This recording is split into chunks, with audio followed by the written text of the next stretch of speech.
মাকে খুনের দায়ে অভিযুক্ত ছেলে, সম্পত্তির লোভে খুন বলে দাবি। যে মা পৃথিবীর আলো দেখান, যে মা মায়া মমতা দিয়ে সন্তানকে বড় করেন, সেই মাকেও খুন করতে ছাড়ছে না কুলাঙ্গার সন্তানরা।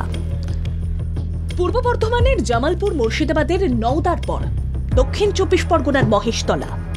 ছেলে ও বৌমা খুন করে বলে অভিযোগ ঘিরে তোলপাড় মহেশতলায়। কথাই বলে কুসন্তান যদিও বা হয়, কুমাতা কদাপি নয়। আর এই কুসন্তানের তালিকায় উঠে আসছে মহেশতলার আকরা জগন্নাথ নগরের বিজয়নাথের নাম।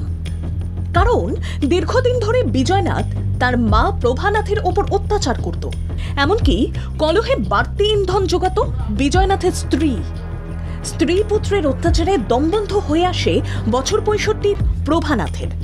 নিত্য কলহ আর হুমকিতে প্রভাদেবী কোণঠাসা হয়ে পড়েন। অত্যাচার সীমা ছাড়ানোর পর অবশেষে মাকে খুনের অভিযোগ ছেলের বিরুদ্ধে।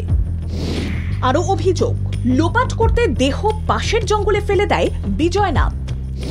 দুর্গন্ধ পাওয়ার পর স্থানীয়রা থানায় খবর দিলে ফাঁস হয় নৃশংস খুনের ঘটনা। পুলিশ এসে দেহ উদ্ধার করে। অভিযুক্ত বিজয়নাথ ও তাঁর স্ত্রীকে ধরে পুলিশ শুরু করে জেরা। কেন এভাবে প্রবীণ মাকে খুন করল অভিযুক্ত ছেলে? স্থানীয়রা প্রশ্ন করছেন, শুধু সম্পত্তির জন্য এভাবে কেউ এই ভয়ঙ্কর অপরাধ করতে পারে? এই বারান্দাটায় ওর মা আর মেয়ে থাকতো, মেয়েকে মেরে তাড়িয়ে দিয়েছে, মেয়েকেও মারার চেষ্টা করেছিল, মেয়েটা চলে গেছে।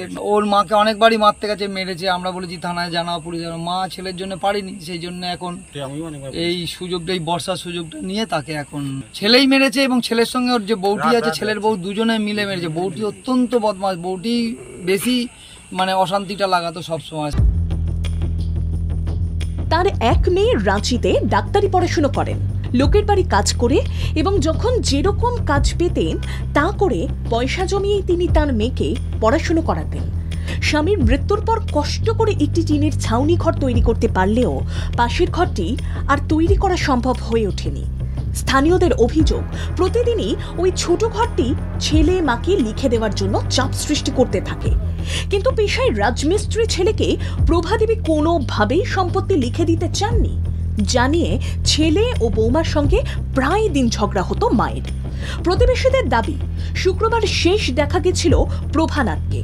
শনিবার রাতে মহেশতলা থানার পুলিশ পৌঁছলে প্রতিবেশীরা জানতে পারেন প্রভাদেবী খুন হয়েছেন। ওই ছেলের বউটাই মেরেছে, আমরা শিওর যে ওনার ছেলের বউটাই মেরেছে। ছেলে বউমা দুজন মিলে মেরেছে, আর কারোর কাজ হবে না। পুলিশ এসেছিল, পুলিশ এসে অনেক কিছু জিজ্ঞাসা করলো, সবার নাম্বার সবকিছু নিয়ে। তারপরে এখন আমরা যখন দেখলাম বিচ্ছিন্নভাবে খুন করা হয়েছে ওনাকে। পুলিশ সূত্রে জানা গেছে, দেহে পচন ধরায় এবং অতিরিক্ত গন্ধ বার হওয়ায় ছেলেই বাধ্য হয়ে মহেশতলা থানায় ফোন করে মায়ের মৃত্যুর খবরটি জানায়। পুলিশ এসে অভিযুক্তদের ধরার পর শুরু করেছে জেরা। খুনের কিনারা করতে পুলিশের তদন্তে গতি এসেছে। জাহিদ মিস্ত্রির রিপোর্ট, বাংলা জাগো।